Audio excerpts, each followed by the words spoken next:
Good evening.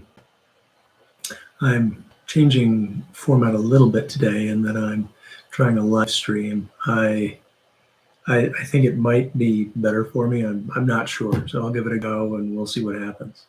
Anyway, so as some of you may know, my name is Justin Tidwell, and I am talking about the legislative activity in the U.S. Congress today and every day in a non-biased, non-caustic, and hopefully non-inflammatory and dispassionate way. Rational way maybe is a better word. So let's talk about that. Let's talk about today's actually a fairly slow day in the legislative in the world of legislation. The Senate did not meet today. They are theoretically meeting tomorrow in a pro forma session. I don't know if tomorrow's a pro forma session or not. They're supposed to meet tomorrow at 1:30. We'll see if they actually do. Or 11:30, maybe. It depends on the time zone. Anyway, and the president didn't sign any executive orders or anything like that. So again, the House takes the cake as the only folks that are doing stuff today. So that's exciting. And it turns out that they didn't really do much today. So there were some 1-minute speeches in the morning, and then they took on H.R. 22.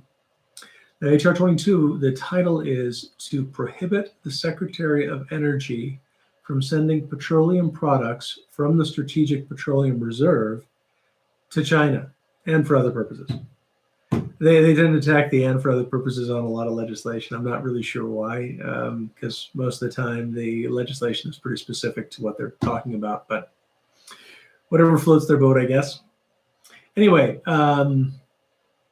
sorry for banging on the table there for just a minute. So if we look at HR 22 real quick, it's actually very simple. I can read it over. It's like 3 lines long. So notwithstanding any provision of law, the Secretary of Energy shall not draw down and sell petroleum products from the Strategic Petroleum Reserve to any entity that is under the ownership, control, or influence of the Chinese Communist Party, or except on the condition that such petroleum products will not be exported to the People's Republic of China. So the reason this legislation is there is because there are the Biden administration has been accused of selling parts of our petroleum, our strategic oil petroleum reserve to China. And again, it depends on how you define things and whatnot. But what this bill is doing is making it explicit that it's just not permitted. It passed overwhelmingly. It was like 331 votes or something like that to something else. Hold on, let me just tell you explicitly what it was.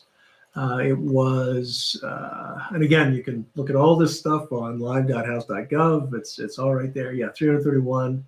Yays to 97 nays, and then 6 not voting. So it was it passed by a very comfortable margin. What that tells me is that it will probably pass in the Senate as well. They'll probably take it up, and it'll probably pass. I mean, that's a guess again. I mean, it's a guessing game until stuff actually happens. But we'll see. Hopefully I don't know. Honestly, this one I don't really care about. But if it does, then it has to go to the president.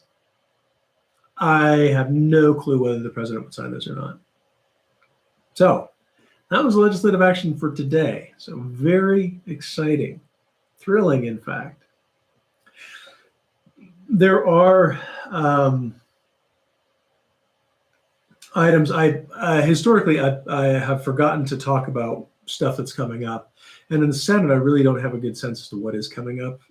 It's just I'm not exactly sure where to look. But in the House, you can go to the schedule, and it kind of gives you a sense as to the things that they're starting to talk about. So things that might be coming up are HR 23, Family and Small Business Taxpayer Protection Act.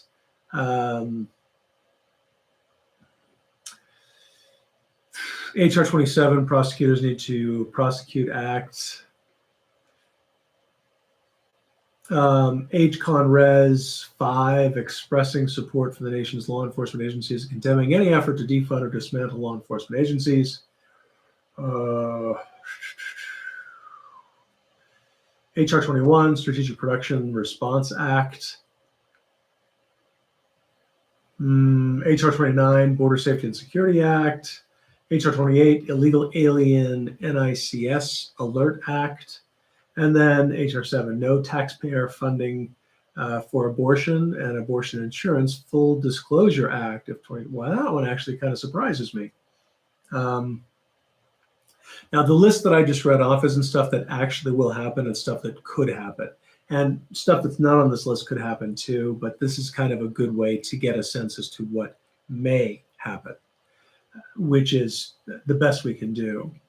So that's pretty much it for today. Like I said, not a whole lot of juicy action going on Capitol Hill, but suffice to say, that's what we've got. So that's where it is. Anyway, I hope everybody has a wonderful evening. Thank you. Bye-bye.